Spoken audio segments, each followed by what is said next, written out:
Hello, my name is CJ Wren, and today I'm going to be showing you 6 essential features you need to conquer Dorico. Leave a like, subscribe, and hit that bell to turn on notifications, and let's get started with the video.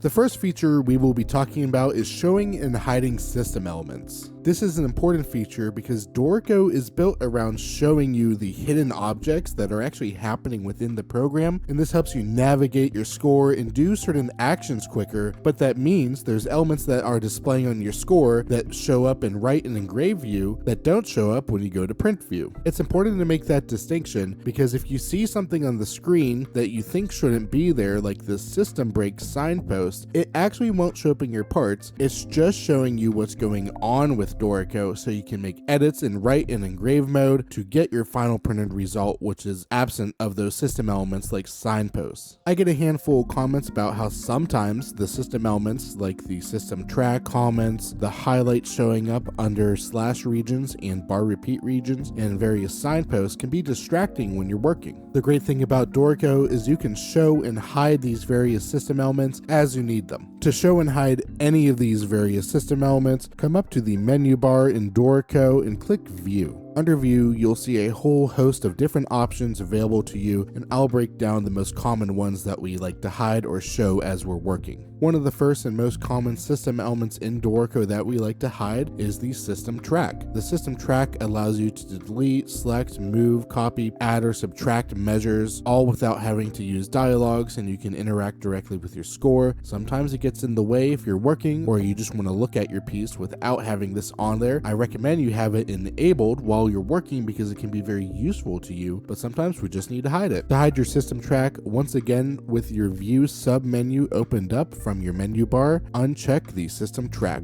Now if you notice while we did that, it also showed a key command we can use. You can use Alt-T to show or hide the system track as well. The next system elements we typically like to hide are signposts. There are so many different signposts in Dorico that I'm just going to show you how to generally access all the individual ones and how to show or hide them all at once. You can simply access all the signposts and the ability to hide them by once again coming up to our View in the menu bar, find signposts within the submenu, and within that submenu you can see so many different ones you can hide specifically. Let's say you just wanted to hide the system breaks, you could only check that, but for our purposes, if you just want to temporarily hide all the signposts while you're working and then show them later when you're editing those sorts of elements, come up to View in the menu bar, find signposts, and just check hide signposts. The next element you may want to hide are comments. Comments are exactly what you think they are. They show up here with the username that created them, and if you double click them, you can put any text you want. This is especially useful if you're making revisions or you teach lessons and you want to mark up a student's score. Notice on this score, there's just one comment right here, but this could quickly get very busy, and notice how it draws over top of other elements. Just like how we've been hiding the other system elements, this can simply be hidden by navigating to View in the menu bar and unchecking comments. The next most important system elements that I find users like to hide is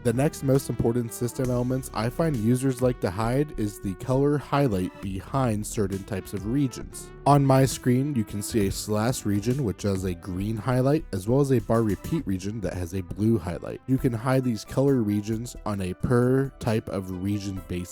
To achieve this, simply come up to your menu bar, click View once again, and you'll see the option to hide or show the highlight for various different types of regions. For this example, watch as I click highlight slash regions and uncheck it. Now on my score, it will only show the slashes without showing the color highlight behind it. Watch similarly as I go back up to View and disable the highlight for my bar repeat region. The blue highlight behind it is now gone. Now before you go hiding all the different system elements that Dorico shows you, because it might look more like Finale or Sibelius, and that might be what you're used to, you should learn to embrace the system elements because they are part of the Dorico workflow that you never could have achieved before in other softwares. Take advantage of using your regions. The highlight is your friend, the system track is your friend, comments are amazing, and signposts are functionally everything that was going on in your scores and other softwares that you simply couldn't see, and you just had to kind of guess were there. The next tip I'm going to show you is local versus global chords. One of the #1 complaints I see about Dorico is that if you insert a chord, they're all linked between multiple staves, and there's no way to do a chord without having to show or hide in different staves. That is not true because Dorico supports local per staff chords. To insert a local chord, simply input a chord as you normally would with Shift Q, type whatever chord you want to be showing, but before you press enter, hold Alt while you press enter, and notice the icon changes to showing a person on top of that icon. That's indicating that you're inputting a chord that's localized to that individual staff or player. Click enter while holding Alt, and now you have a chord that only inserted on that staff and is independent of the other staffs and the other chords. Now, before you start only putting in local chords, because that's what you were used to in other notation softwares, embrace the global chords, because having the ability to have chords displaying on multiple staves at the same time that are linked rhythmically is a huge time saver. Think about if you have to suddenly go through and change a chord in every single chorus in a big band tune. Instead of having to change every staff individually and copy and pasting, you only have to make those edits one chord at a time, and it applies to all the linked staves. Local chords are most effective when you have different rhythmic hits happening in different parts and the chords don't always line up the way linked chords would expect them to. That's a good example of when to use local versus global chords. The next tip we'll cover is a super simple one, and that's the fact that you have to use the engraving options to set how your chord symbols are going to display throughout your project. I thought of this one because I had a user reach out to me and they asked why you can't use the dash or a minus sign in minor chords in Dorico. When they would go to input a chord, they would use the dash instead of an M, but it would automatically autocorrect to a lowercase m.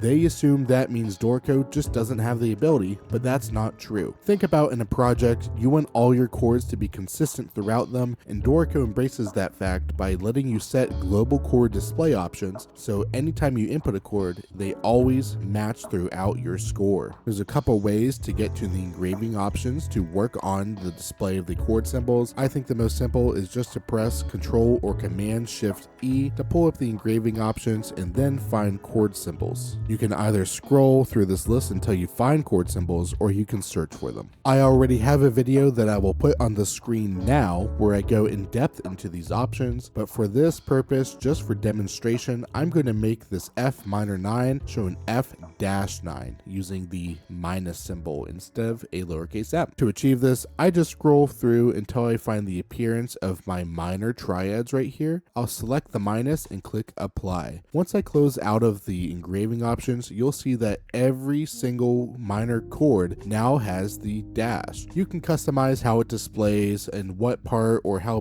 big it is, but the point is, once you set it, every chord, even retrospectively, will apply those same settings. The next tip I'm going to show you is super simple but a super time saver. Instead of always trying to make a selection with the mouse, which sometimes can just be a little tricky if there's some more active rhythms going on, we can use Shift and the arrow keys, starting with a general selection. Watch here as I select this quarter note, and if I press Shift and use my arrow keys either down or left or right, I can change that selection. The next tip is how to show or hide staves on a system break basis. This is useful if you're trying to do some kind of score reduction. Maybe you would want to show all 3 staves that I have displayed here, but you want to hide these 4 staves here since they're just empty and only show this grand staff. This is very simple, and it's also on a per system basis, meaning I can show and hide any combination of staves within this system, but in then this system, I can set it to be different from the previous display options in the other systems. Watch here as I just select anything within this staff, I right click and I navigate down to staff